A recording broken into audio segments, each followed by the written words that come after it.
Greetings and welcome back to my Bible reading on YouTube. I have a tripod now, thanks to my beautiful aunt who bought it for me for my birthday. So that increases the production quality quite a bit. I can use two hands on my Bible. I'm very, very pleased with this. And I hope that the video is more watchable because they really get like 1 or 2 views on YouTube at this point, and that makes me sad. They do get a couple hundred views on TikTok, but I don't talk about myself here on my Bible YouTube channel, so I try to keep my ego out on it. My TikTok's all about me and my personal life, and I don't want it to be a Bible reading from your favorite influencer. I want this to be the Bible, you know. I guess the take is personalized because I do give my own thoughts on each chapter, but I kind of, I try to approach it from a certain criteria, and that would be what the new believer needs to, or what the new believer may miss, or like the key points.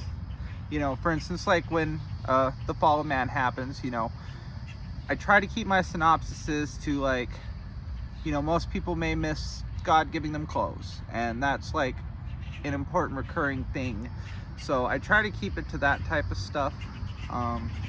And I try to be theologically neutral, I am a Baptist, but I'm trying to keep it to the things that are actually really relevant to salvation. Anyway, let's begin. I've gone far too long in this intro. We are on Genesis chapter 18. And the Lord appeared unto him in the plains of Mamre, and he sat in the tent door in the heat of the day. And he lifted up his eyes and looked, and lo, 3 men stood by him. And when he saw them, he ran to meet them from the tent door, and bowed himself towards the ground, and said, My Lord, if now I have found favor in thy sight, pass not away, I pray thee, from thy servant. Let a little water, I pray you, be fetched, and wash your feet, and rest yourselves under the tree. And I will fetch a morsel of bread, and comfort ye your hearts. After that ye shall pass on, for therefore are ye come to your servants. And they said, So do as thou hast said.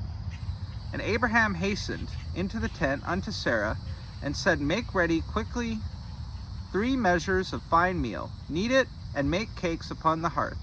And Abraham ran unto the hearth, and fetched a calf, tender and good, and gave it unto the young man, and hasted to dress it. And he took the butter and milk, and the calf which he had dressed, and he set before them, and he stood by them under the tree that they did eat.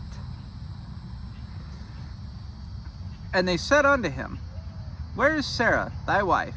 And he said, Behold, in the tent.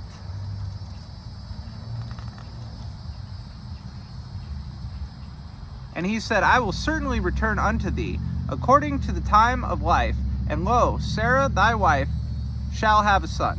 And Sarah heard it in the tent door which was behind him. Now Abraham and Sarah were old, and well stricken with age, and it ceased to be with Sarah after the manner of women. So, postmenopausal. Ceased to be after the manner of women. So she ceased to be able to do the thing that only women can do. To clear up that language. Therefore Sarah laughed within herself, saying, After I am waxed old, shall I have pleasure, my Lord being old so? And the Lord said unto Abraham, Wherefore did Sarah laugh, saying, Shall I of a surety bear a child, which am old? Is anything too hard for the Lord? At the time appointed I will return unto thee according to the time of life, and Sarah shall have a son. Then Sarah denied, saying, I laugh not, for she was afraid. And he said, Nay, but thou didst laugh. And the men rose up from thence, and looked towards Sodom, and Abraham went towards Sodom, and Abraham went with them to bring them on the way. And Lord said, Shall I hide from Abraham the things which I do? Seeing that Abraham shall surely become a great and mighty nation, and all the nations of the earth shall be blessed in him. For I know him, that he will command his children and his household after him, and they shall keep the way of the Lord, to do justice and judgment, that the Lord may bring upon Abraham that which he hath spoken of him. And the Lord said, because the cry of Sodom and Gomorrah is great, and because their sin is very grievous, I will go down now and see whether they have done altogether according to the cry of it, which is come unto me, and if not, I will know. And the men turned their faces from thence, and went towards Sodom. But Abraham stood yet before the Lord. And Abraham drew near and said, wilt thou also destroy the righteous with the wicked? Peradventure there be 50 righteous within the city. Wilt thou also destroy and not spare the place for the 50 righteous that are therein? So, peradventure, this is the first time this word's come up. I kind of know what it means. Like, I read it in context, so I don't want to get the definition wrong, and I'm on the spot here. But essentially, it's like, consider this, like, you know, we're thinking about doing A or B, and I'm like, peradventure we do B, you know, and then this happens. That's how it's used in context. Next time it comes up, I will have looked up the actual definition so that I can give that more clearly. All right.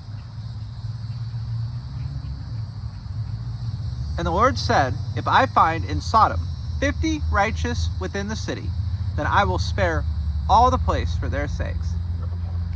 And Abraham answered and said, behold, now I have taken upon me to speak unto the Lord, which I am but dust and ashes. Peradventure there shall lack 5 of the 50 righteous. Wilt thou destroy all the city for the lack of 5? And he said, if I find there 40 and 5, I will not destroy it. And he spake unto him yet again, and said, peradventure there shall be 40 found there. And he said, I will not do it for the 40's sake.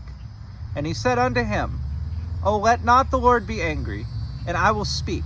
Peradventure there shall be 30 to be found there. And he said, I will not do it if I find 30 there. And he said, behold now, I have taken upon me to speak unto the Lord. Peradventure there shall be 20 found there. And he said, I will not destroy it for the 20's sake. And he said, Oh, let not the Lord be angry. I will speak yet before this once.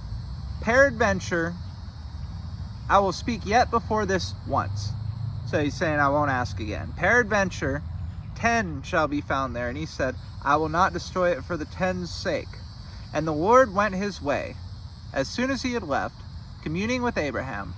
And Abraham returned unto his place. So, kudos to Abraham in this, you know. Until I read it out loud, like vocally, I didn't really realize just how faithful he is here in his language, you know. How humble he is in his language. And this is the Lord saying, you know what? I have incredible grace and incredible mercy. So there's tens of thousands of people in this city. If you find 10 people, if you find 0.01% of this population to be not completely devoid of goodness, then I won't destroy any of them, not even all the wicked people. So this is God showing his grace. I mean, like, short, sweet message in this chapter. You know, you had the bit at the beginning with Abraham and Sarah questioning God, which is important, but I think if I was to take away one focus in this chapter to focus on, it's God's grace, in that when he does things like the flood or like destroy Sodom and Gomorrah, spoilers, he's not being wrathful, all right? He's actually very merciful, and it's actually to the point where this is just completely unsalvageable. These people are wrecked. Anyway, getting to the time limit. So, hope everybody has a blessed day, and I will see you next time in Genesis 19.